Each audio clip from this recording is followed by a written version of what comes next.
We got old houses, a lot of them, Mark, around here, Maybe not so much down in Miami, but up here in Massachusetts, some of these homes go back hundreds of years. They sure do, and some of them are haunted, Rob. Yes, I have heard about that. There are many stories. What do you think about that? Maybe. It's possible, right? Yeah, I don't claim to know all the answers in the universe, so how would you know, right? You wouldn't know, right? It transformed into energy. I think things are possible. Who knows? Who knows? But you know what? Some believe, some don't. Some are skeptical. Some are absolute. And so they had to create some laws around that, Rob. So a lot of people have asked in the past, I was told my house is haunted. I've heard some noises. Do I need to let people know about that? I want to sell my house. Do I have to tell them that it's haunted, paranormal? Okay. So what are the? And what do you think the answer is, Rob? No. No is a good answer. It is. And you know what? They continued on with that because it was deeper than that when the statute was created in Massachusetts. Do we need to disclose that? No. Do we need to disclose that someone was murdered? Someone died. That you would have to, right? Someone died by suicide. Someone had HIV/AIDS.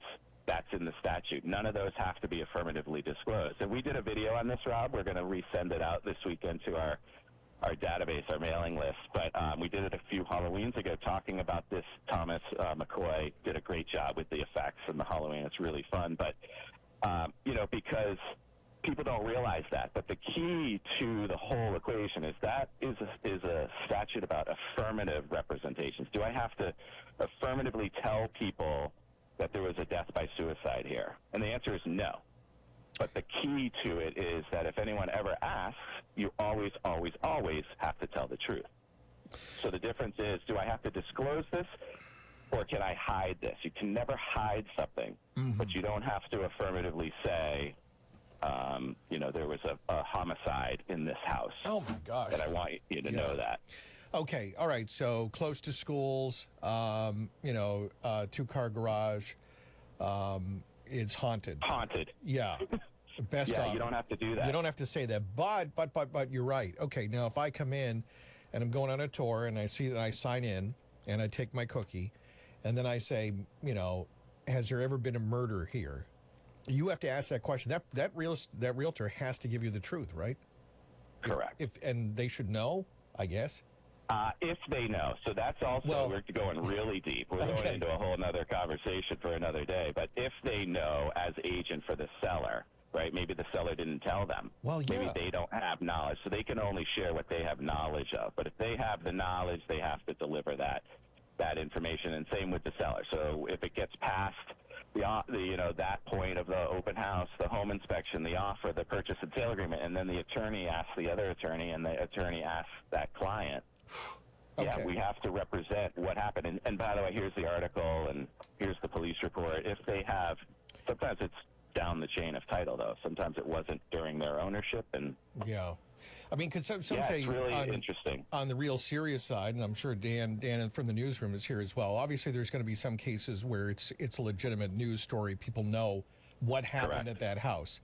But there are other things, and maybe something happened a very long time ago, or it could be haunted, and maybe the owner doesn't say that to the realtor. And so, well, maybe the owner doesn't know, though, right? So if something did happen 4 owners ago and no one told them, how would they have any knowledge, right? Yeah. But if the closet door is smashing, maybe you want to mention that. But that one's a little weird because it's like, I don't believe, I don't know.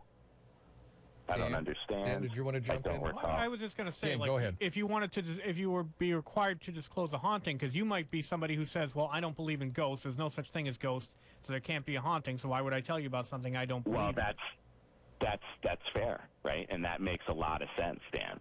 It makes a lot of sense. Like, how could I represent something that I don't believe exists, right? Yeah. Yeah, I mean, you just want to watch out that fourth step is a little bit tricky. It probably needs to be fixed. Oh, and by the way, there's strange music out of the attic every once in a while. Right. All right, have Every a good once day. in a while, there's chains going down the stairs late at night. But other I than don't that, know what it is. yeah, I don't know. But that's interesting. But I mean, obviously, this comes up enough that there does need to be a law about this, or there is. Yes. Yeah. Well, I think I mean, not- the law was.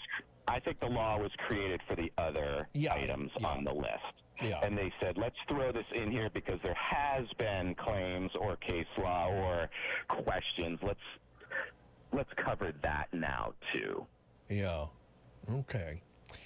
Well, it is interesting. And you said you did a video on this in the past, so can people go watch that? Okay. They could go into our YouTube channel at Styles Law, and I think it's called Haunted House. Maybe search Haunted House, but disclosures, and there's a picture of me with like goblins and things all around me. Tom did a great job with it. Ooh, all right. Check that out. Styles-Law is the website, styles-law.com. But check them out, the YouTube channels where you get the fascinating videos. That's right, YouTube, Styles Law. Good stuff. All right. Well, Mark is with us. He's here every Friday, and we had a couple of texts in, too, so we'll get to this. This is Kate from Duxbury. Rob and Mark, you always bring laughs and positivity. Thank you. Okay. Well, she loves the Feel Good Friday. That's Kate from Duxbury. Good. Steve says, I had a great experience at Styles Law. I had a real comfortable time at Styles Law. I had a terrific Thursday. Oh, okay. So kind of said maybe that's a play on a Feel Good Friday. I'm not sure, but hey, Steve, thank you for sharing that the team did a good job. I really appreciate that very much, and I appreciate the listeners acknowledging, because sometimes we think we're talking to trees, right? Yeah. So we are having a lot of fun and feeling good, and the team is doing great, and I appreciate that. Now that's the feel good for me right there, Rob. Feel Good Friday, all full circle there. Mark Styles, Styles Law. He's down in Florida. He'll be back. Mark, have a good weekend. You too, Rob. Have a great week and enjoy Halloween, everybody. Yeah.